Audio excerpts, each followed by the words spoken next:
Assalamualaikum warahmatullahi wabarakatuh. Om Swastiastu, Namo Buddhaya, Salam Kebajikan. Pada video kali ini izinkan saya untuk memperkenalkan diri. Perkenalkan, saya Rofidah Hasanah, mahasiswi Universitas Pamela, jurusan program studi S1 Akuntansi. Video ini kami buat untuk memenuhi kebutuhan tugas mata kuliah statistik deskriptif yang diampu oleh Ibu Setianingsih SEMM. Baiklah, dalam pembuatan video kali ini tentu saja saya tidak sendiri, melainkan bersama rekan kelompok saya yaitu Reza Asyarikasasi dan juga Siti Sarmanah yang akan ikut serta dalam penjabaran materi kali ini. Baiklah, langsung saja masuk materi yang pertama yaitu mengenai populasi dan juga variabel penelitian. Populasi dan sampel. Populasi dan sampel merupakan bagian dari subjek penelitian. Sedangkan subjek penelitian sendiri, menurut para ahli ialah seseorang atau sesuatu yang mengenainya ingin diperoleh keterangan. Dapat disingkat bahwa subjek penelitian merupakan orang, benda, tempat yang akan diamati dalam penelitian sebagai sasaran. Populasi dan juga sampel merupakan dua hal yang saling berkaitan.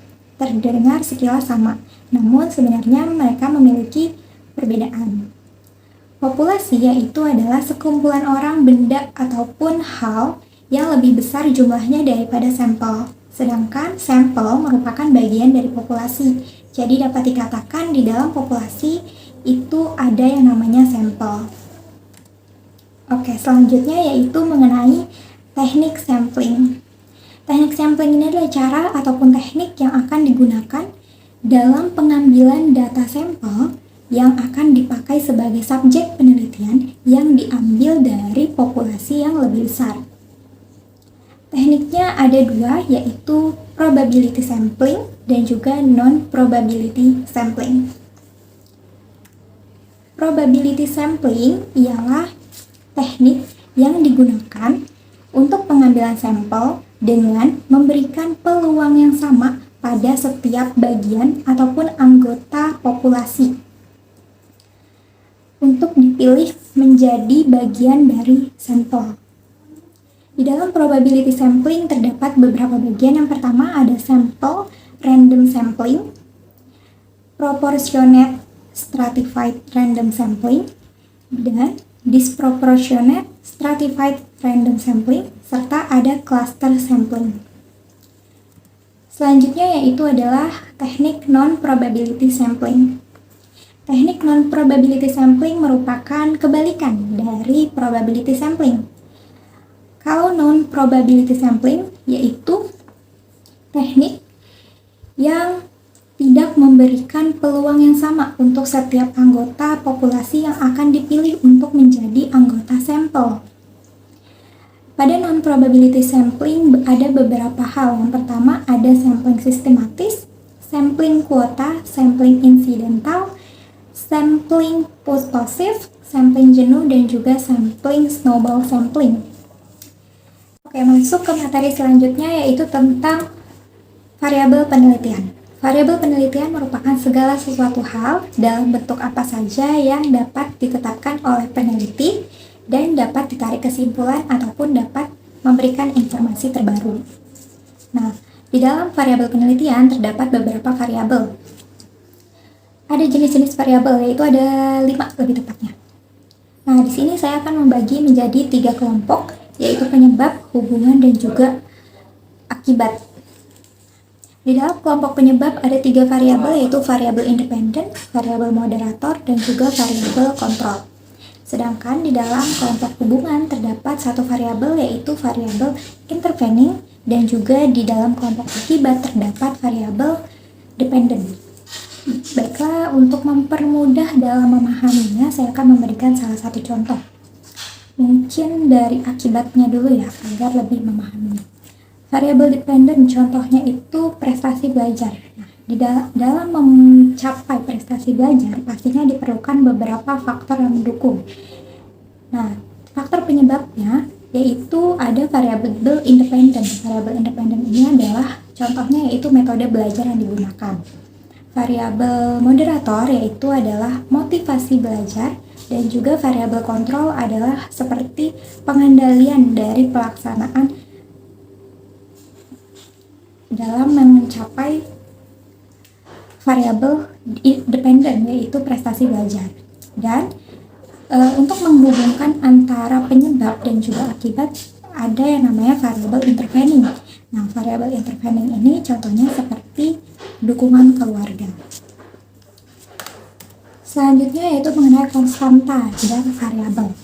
Konstanta merupakan sesuatu lambang yang menyatakan objek yang sama secara keseluruhan.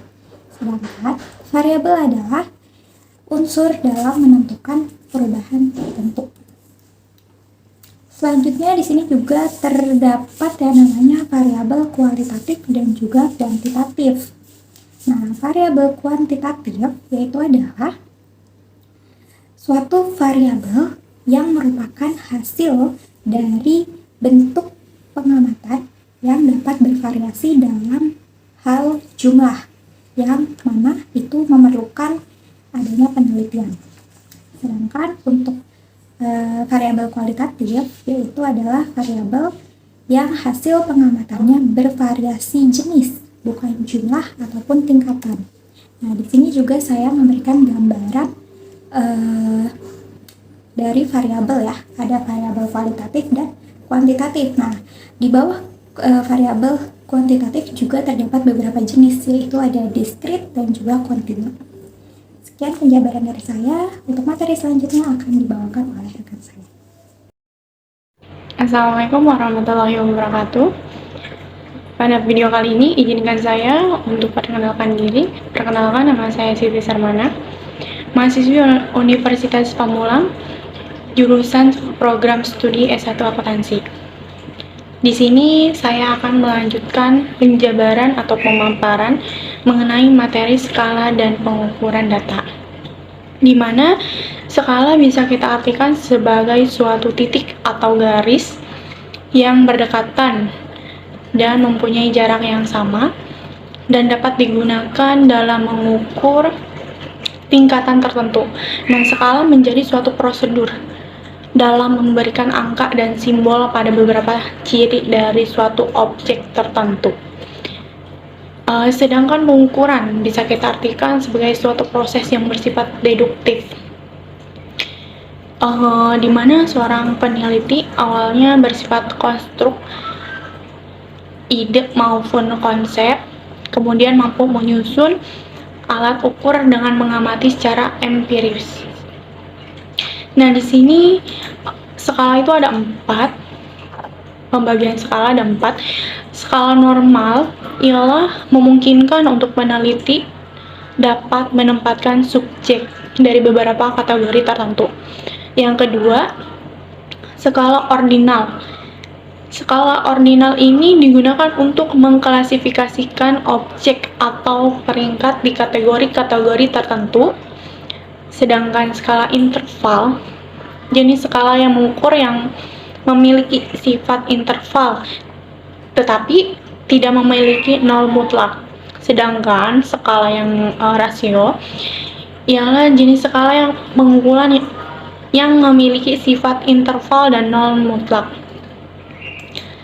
Nah, dari 4 skala tersebut ada contoh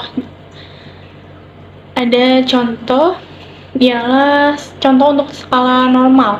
Skala normal termasuk warna, jenis kelamin atau kategori lainnya yang tidak memiliki nilai perbandingan yang intensif.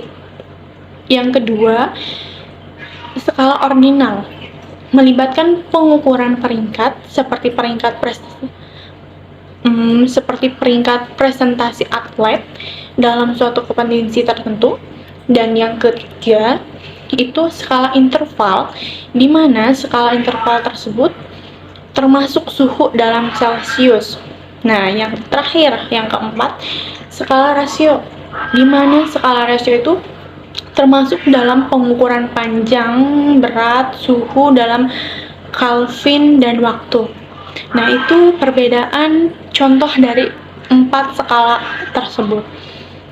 Di sini juga ada beberapa macam skala pengukuran. macam-macam skala pengukuran itu sama, ada 4 juga. Yang pertama itu skala Likert. Skala Likert itu digunakan untuk mengukur persepsi, sikap maupun pendapat seseorang mengenai fenomena sosial yang akan diteliti.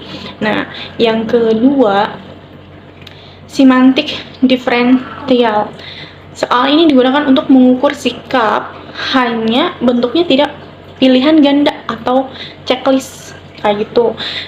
Dan untuk yang ketiga itu skala Gatman, di mana pada skala ini akan didapatkan jawaban yang lebih tegas, yaitu jawaban ya atau tidak. Nah, yang untuk terakhir, skala Truston. Skala Truston ini tidak untuk disarankan mengajukan pertanyaan terlalu banyak.